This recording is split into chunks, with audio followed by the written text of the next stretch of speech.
October 2020, Condell Park, Sydney. A man steps outside a house in broad daylight. Seconds later, gunshots echo through the street. Majid Hamzy, the younger brother of notorious Brothers for Life founder Bassam Hamzy, collapses to the ground, dead. But this was not just another gangland killing. Police believed it was the beginning of a war between two of Sydney's most feared criminal networks, the Hamzy family and the Al Medine organization. What followed would leave bodies across western Sydney: executions, drive-by shootings, firebombings, teenagers caught in the violence, and families forced to bury their own sons. At the center of it all was one name: Bassam Hamzy, a convicted killer locked inside Australia's most secure prison, who police believe still held influence far beyond the prison walls. This is the story of the Hamzy crime family. The murder of Majid Hamzy changed everything. Before October 2020, Sydney's underworld was already dangerous. But after the younger brother of Bassam Hamzy was gunned down outside a home in Condell Park, the violence exploded into something far more personal, more public, and far more deadly. Because the Hamzy family were not just another criminal group. Police believe they were one of the most feared organized crime networks in Australia. A family tied to shootings, drug trafficking, extortion, prison operations, and a violent gang war that would eventually leave bodies scattered across Sydney's western suburbs. At the center of it all was Bassam Hamzy, the founder of Brothers for Life, one of Australia's most notorious prison inmates. A man convicted of murder in 2002 after the fatal shooting of Chris Tomazis outside a Sydney nightclub. Most criminal figures disappear after entering prison. Bassam Hamzy became more powerful. Even from inside Goulburn Supermax, police alleged Hamzy continued influencing criminal operations outside prison walls. Phones smuggled into cells, messages moving to associates, orders allegedly passing through layers of loyalists on the outside. Authorities believed prison was not stopping the organization. It was simply changing the headquarters. That was what made the Hamzy network different. The structure did not depend on one street, or one clubhouse, or one neighborhood. It depended on family, and family loyalty can survive prison walls.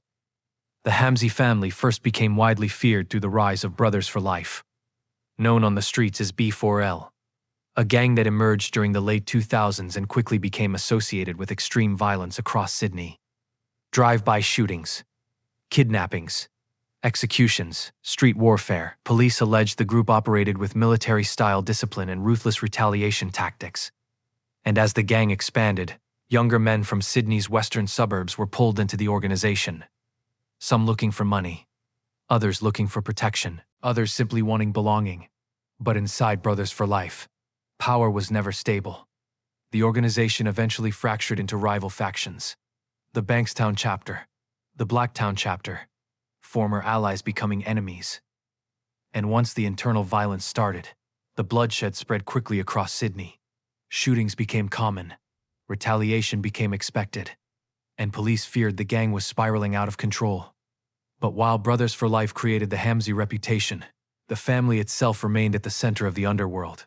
Bassam Hamzy, Majid Hamzy, Bilal Hamzy, Mohammed Little Crazy Hamzy, names tied to Sydney's criminal landscape for years, and by the late 2010s, another powerful organization was beginning to collide with them: the Al Medine network.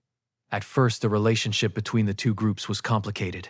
There were connections, shared associates, periods of uneasy coexistence. But under the surface, tensions were building. And according to reports, some of those tensions stretched back decades. Family disputes, old personal grudges, conflicts tied to respect, loyalty, and power. Things that never fully disappear in the underworld. Then came October 2020, the murder of Majid Hamzy. And suddenly, everything exploded. Majid Hamzy was shot dead outside a home in Condell Park in broad daylight. Police believed it was a targeted execution, a direct strike against one of Sydney's most feared criminal families. And in the underworld, killing a member of a powerful family is never just murder. It is a declaration, a challenge, a message that war has officially begun. Police quickly feared retaliation, and they were right. Because after Mejid's death, Sydney entered one of the most violent gang conflicts in recent Australian history. The shootings started coming fast.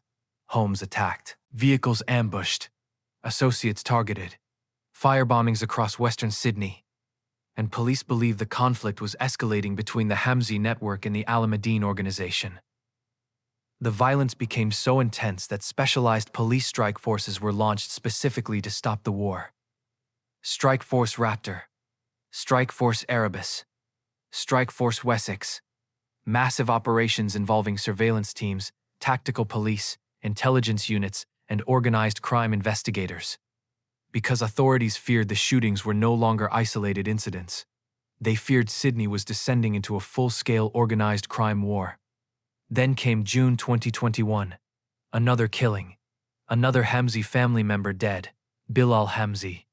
Shot multiple times in the middle of Sydney's CBD, a public execution in one of the busiest parts of the city. The attack shocked Australia, because gangland killings were now happening openly, in broad daylight.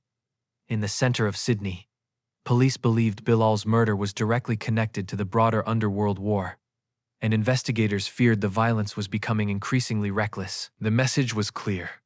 Nobody was safe anymore. Not in suburban driveways, not outside homes, not even in the middle of the city. And the killings kept coming. October 2021. Guildford. A father and son are ambushed in their driveway.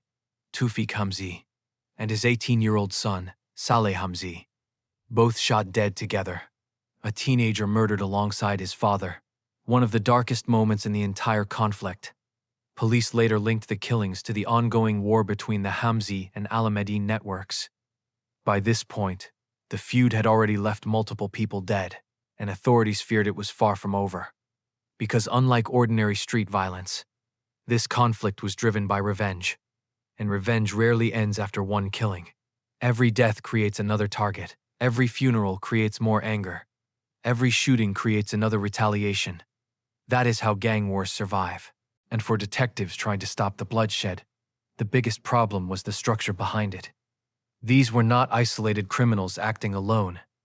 Police believed these organizations operated through networks, associates, family members, drug suppliers, gunmen, getaway drivers, encrypted communication, front businesses, people willing to commit violence on behalf of more powerful figures.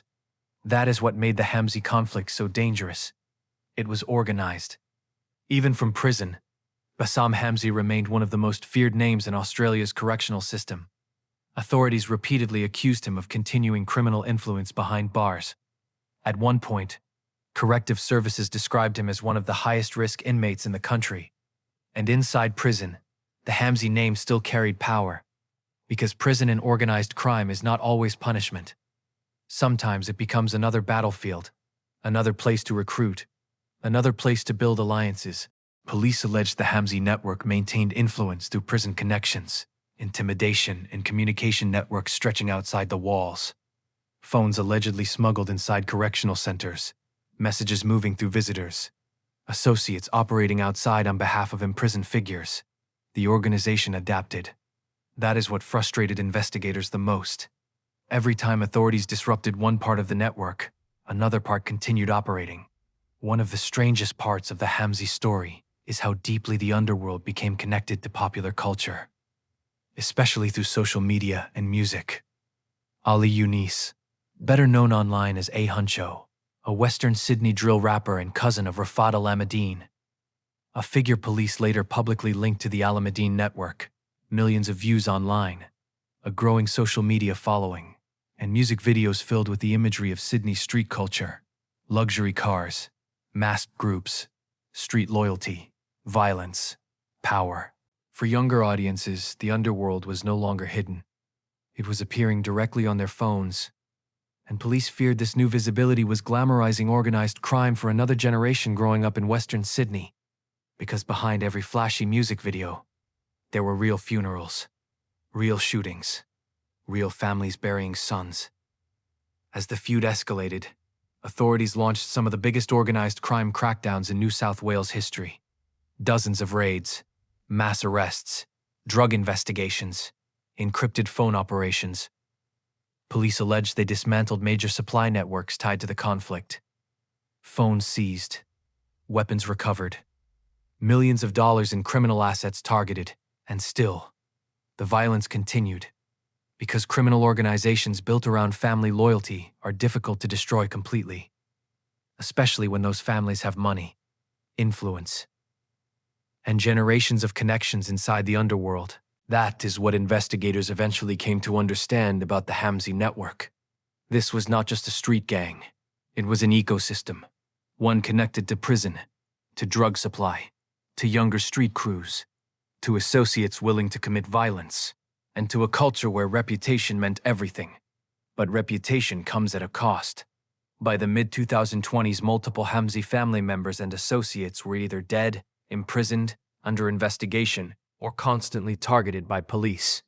The war with the Al Madeen network had reshaped Sydney's underworld, and according to criminologists and investigators, the Hamzys were no longer the dominant force they once appeared to be. Too many killings, too much police attention, too many arrests. But even weakened criminal organizations can remain dangerous, because once violence becomes part of a family's identity, it does not disappear easily. Young recruits continue entering the same world, old grudges continue surviving, and every surviving member carries the memory of who was killed. That is how underworld wars continue for years, sometimes decades. The Hamzy family story is not just about one gang or one prison inmate. It is the story of modern organized crime in Australia. Family loyalty, drug money, street influence, prison power, revenge, and violence spreading from one generation to the next. Bassam Hamzy entered prison more than 20 years ago, yet his name still appears in police investigations, media reports, and organized crime discussions across the country. That alone shows the scale of the influence authorities believe the family built. And in Sydney's underworld, names matter. They create fear, they create loyalty, they create enemies. And few names have carried more weight in modern Australian organized crime than the Hamzys. The streets of Western Sydney have seen too many funerals, too many shootings, too many children growing up around violence that feels normal. And at the center of much of that history sits the story of the Hamzy crime family, a family whose rise transformed Sydney's underworld, and whose war left scars that still haven't disappeared.